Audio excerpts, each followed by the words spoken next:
Upaya penyelamatan korban banjir masih terus dilakukan, akses jalan yang terputus jadi salah satu kendala yang terjadi di lapangan. Kita pantau bagaimana kondisi terkini di sana. Kita berbincang bersama dengan Pangdam 1 Bukit Barisan, Maijen Rio Firdianto. Selamat petang, Pak Pangdam dengan Maidop. Selamat sore Mbak Maidop. Oke, berapa daerah yang sampai dengan sore ini masih terisolir dan apa upaya untuk bisa membuka akses? Baik, Mbak Maidop, kami infokan bahwa saya tadi bersama Kapolda, Gubernur Sumatera Utara, kemudian Bupati Tapanuli Tengah, dan Danrem Sibolga sudah berkeliling meninjau lokasi-lokasi yang terputus akibat bencana alam. Jadi dari awal kami laporkan 26 titik longsor dari Tapanuli Utara sampai dengan Tapanuli Tengah. Hari ini sudah 15 titik longsor yang sudah terbuka. Dikerjakan oleh tim gabungan dari TNI, Polri dengan pemerintah daerah menggunakan 6 alat berat karena memang kondisi medannya cukup sempit sehingga tidak bisa lebih. Itu sudah dikerjakan dari mulai beberapa hari yang lalu. Hari ini sudah tembus sampai dengan Kecamatan Sibalanga di daerah Tapanuli, perbatasan antara Tapanuli Utara dengan Tapanuli Tengah.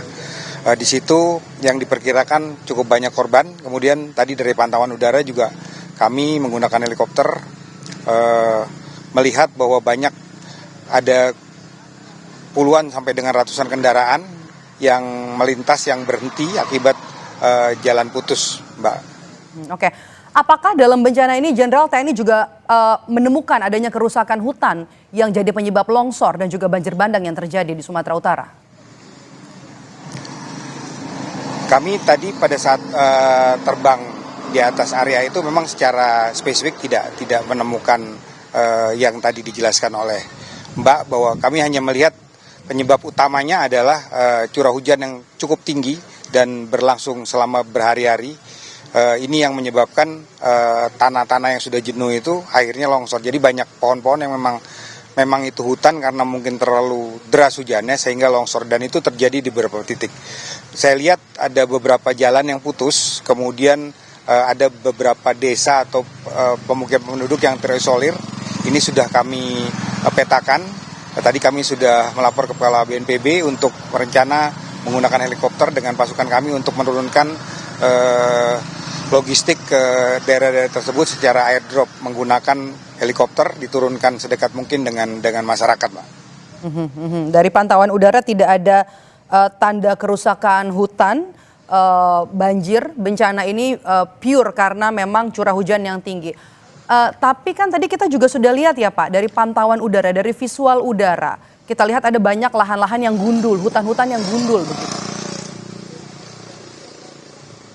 Iya, betul. Memang kami juga awalnya berpikir sama Mbak, bahwa memang itu awalnya seperti ada pengundulan hutan. Ternyata di titik-titik yang memang hijau pun juga longsor. Makanya itu yang kami sampaikan, ternyata tidak pure masalah yang diceritakan tahun di Sukan ada pengundulan hutan dan lain-lain. Memang ini benar-benar karena alam. Nah, saya sudah diskusi dengan Pak Gubernur, Pak Kapolda, bahwa mungkin ke depan kita akan melihat kalau memang itu benar terjadi, itu menjadi evaluasi kami di Forkopimda Provinsi Sumut untuk membenahi atau mengawasi ke depan supaya lebih tertib sesuai dengan aturan pemerintah, Mbak.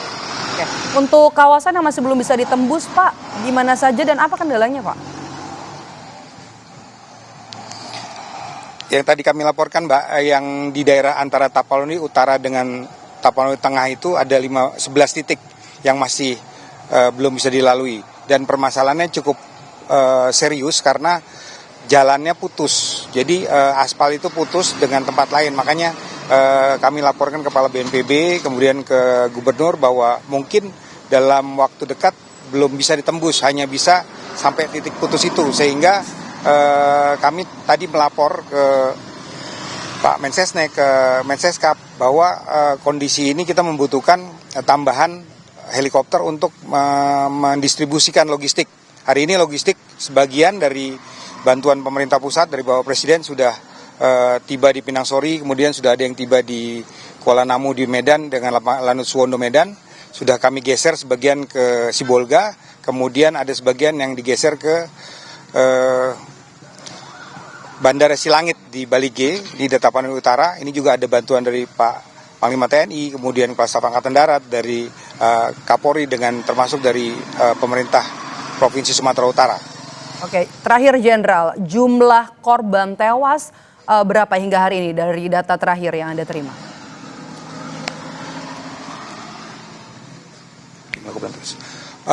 Jumlah korban tewas yang hari ini tercatat adalah 143 korban meninggal dunia, kemudian yang hilang 239 orang, kemudian luka-luka 539, kemudian pengungsi jumlahnya saat ini kurang lebih 11.000 jiwa yang tersebar di Tapanuli Tengah, kemudian Sibolga dan Tapanuli Selatan. Ini hanya untuk wilayah Sumatera Utara saja, Jenderal? Iya, hanya untuk wilayah Sumatera Utara kami, karena kami memang bertanggung jawab untuk membantu penanganan bencana di wilayah Sumatera Utara. Baik, terima kasih sudah bergabung dan juga memberikan informasi kepada kami terkait penanganan bencana di Sumatera Utara. Maijen TNI Rio Firdianto, Pangdam 1 Bukit Barisan.